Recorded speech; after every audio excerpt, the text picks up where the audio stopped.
3rd, 1914. Midnight on Lake George, New York.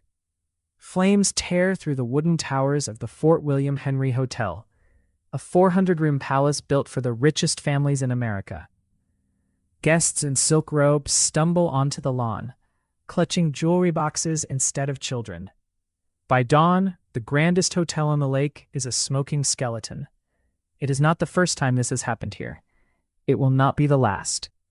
And nobody, then or now, can fully explain why paradise kept catching fire. The lake that money built. Lake George stretches 32 miles through the southern Adirondacks, a ribbon of glacial water so clear that early visitors could see stones on the bottom 40 feet down. The Mohawk people called it Andiatarocte, the place where the lake shuts itself in. French Jesuits renamed it Lac du Saint-Sacrement in 1646, but it is the English name given by General William Johnson in 1755 to flatter King George II that sticks. For over a century, the lake is a battlefield before it is a resort. The Battle of Lake George in 1755 kills hundreds. Fort William Henry falls to French and native forces in 1757, and the massacre that follows becomes the stuff later immortalized in James Fenimore Cooper's The Last of the Mohicans. The lake earns its first reputation not for beauty, but for blood. By the 1850s, though, the guns are gone and the railroads have arrived. And with railroads come tourists, first modest ones, then increasingly wealthy ones. A steamboat named the Minnehaha begins ferrying visitors up the lake in 1854. Word spreads that this water, ringed by mountains and dotted with 300 islands, might be the most beautiful lake in America. The stage is set. All it needs now is money. But money, when it arrives at Lake George, doesn't trickle in. It floods. The millionaires arrive. The 1880s bring a new kind of American aristocracy to the shores of Lake George. Industrialists, railroad barons, and financiers flush with Gilded Age fortunes, looking for a summer retreat close enough to New York City to reach by train, but wild enough to feel like an escape.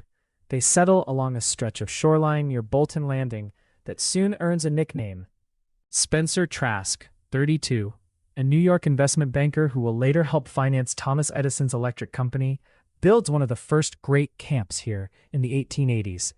His wife, Katrina Trask, 24, a poet and patron of the arts, becomes one of the region's most influential social figures.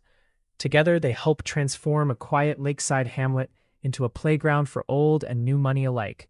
Soon they have neighbors, the Bordens of sewing machine wealth, the Coes, textile magnates. Members of the Vanderbilt and Whitney social circles summer nearby, drawn by whispered comparisons to Newport, but with mountains instead of ocean, and considerably more privacy. These are not modest houses. They are camps only in name, sprawling shingle-style mansions with 40 rooms, private boathouses, tennis courts, and staff quarters larger than most American homes of the era. One visitor describes the shoreline as a kingdom built by men who forgot what a small house looked like. At the center of it all rises a monument to the new era. The rebuilt Fort William Henry Hotel opened in 1855 on the site of the old fort, expanded again and again until it becomes a 400-room resort with its own orchestra, its own post office, and a dining room that seats 1,000 guests at once. Rooms cost more per night than a factory worker earns in a week. For the families of Millionaires Row, Lake George becomes exactly what they hoped, a private paradise, insulated from the grime of the cities that made them rich. But paradise built entirely of wood, gaslight, and old money has a fatal flaw, and it is about to reveal itself. The first flames. August 1909. Fire breaks out in the upper floors of the Fort William Henry Hotel during the peak of the summer season. Guests flee in nightgowns as staff battle the blaze with hand pumps and bucket lines, hopelessly outmatched by a building 4 stories tall and built almost entirely of dry timber. The hotel burns to its foundations in under 3 hours. Damages are estimated near $500,000, a staggering sum for the era, equivalent to well over $15 million today. Nobody is killed. That, at least, is fortunate. The owners rebuild almost immediately, Determined not to let the incident tarnish the lake's reputation. "We will have a finer hotel than before," one investor reportedly vows to local reporters. Construction moves fast, fueled by insurance payouts and civic pride. By 1912, an even grander Fort William Henry Hotel reopens. Taller, more opulent, more electrified. A phoenix built to prove that money always wins. It does not take long for that theory to be tested again.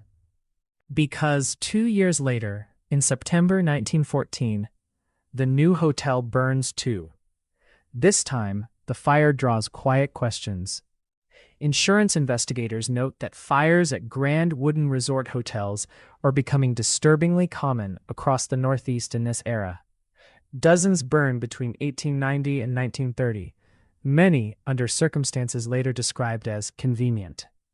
No formal accusation is ever proven at Lake George, but whispers travel fast among a lakeshore full of bankers who understand balance sheets better than fire codes.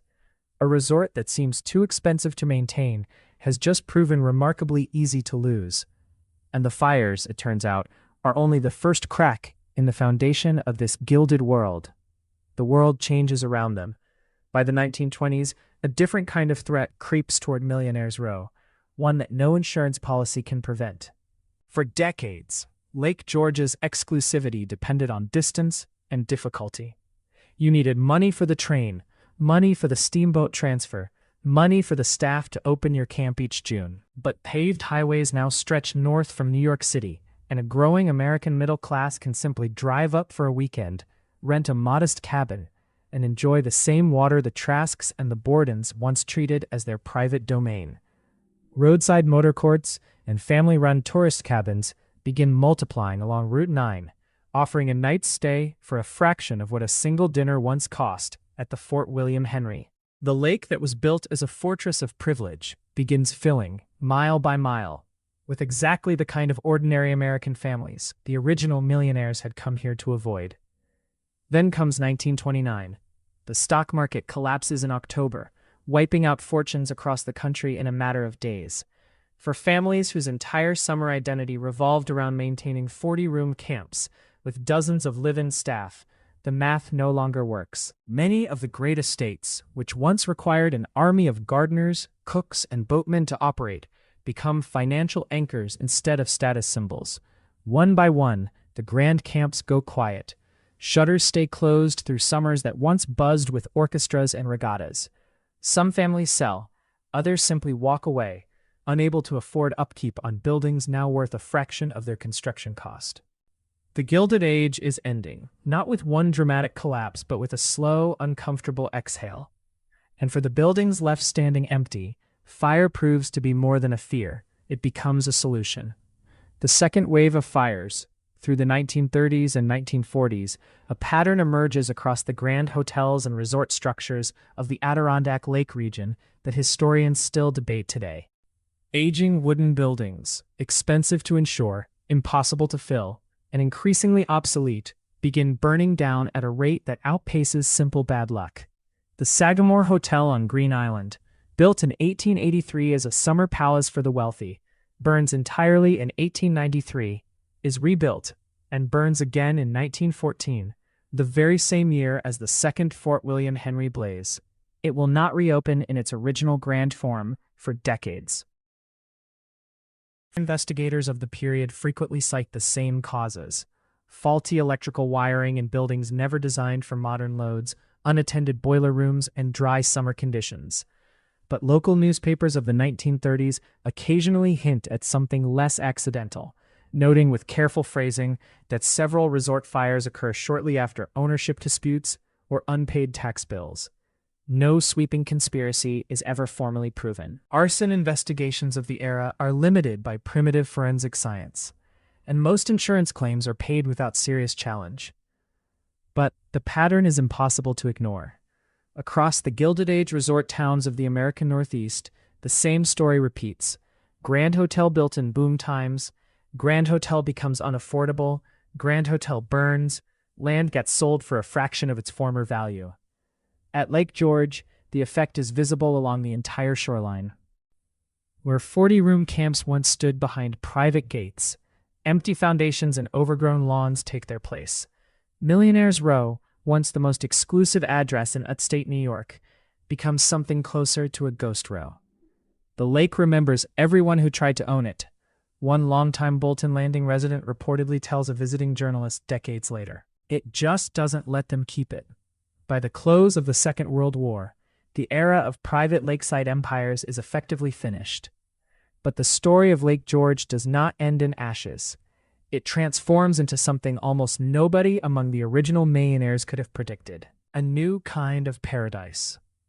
In the decades following the fires and the financial collapse of the old estates, Lake George reinvents itself, not as a private playground for the ultra-wealthy, but as one of the most visited public vacation destinations in the northeastern United States. The land, once guarded by hedges and private security, becomes public parkland, state campgrounds, and family motels. The village of Lake George itself grows into a bustling summer town of go-kart tracks, mini-golf courses, and budget motels, a landscape almost comically distant from the world of orchestras and thousand-seat dining rooms that once defined the shoreline. Some of the old names do survive. The Sagamore is eventually rebuilt in the 1980s as a luxury resort once again, this time marketed not to a handful of dynastic families, but to anyone willing to pay for a weekend of nostalgia. A handful of the original Millionaires Row estates still stand today.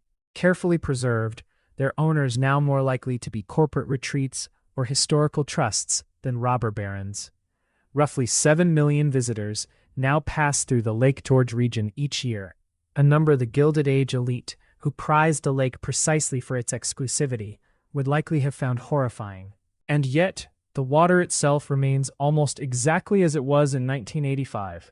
Still startlingly clear, still ringed by the same green mountains, still capable of making a newcomer stop mid-sentence at their first glimpse of it.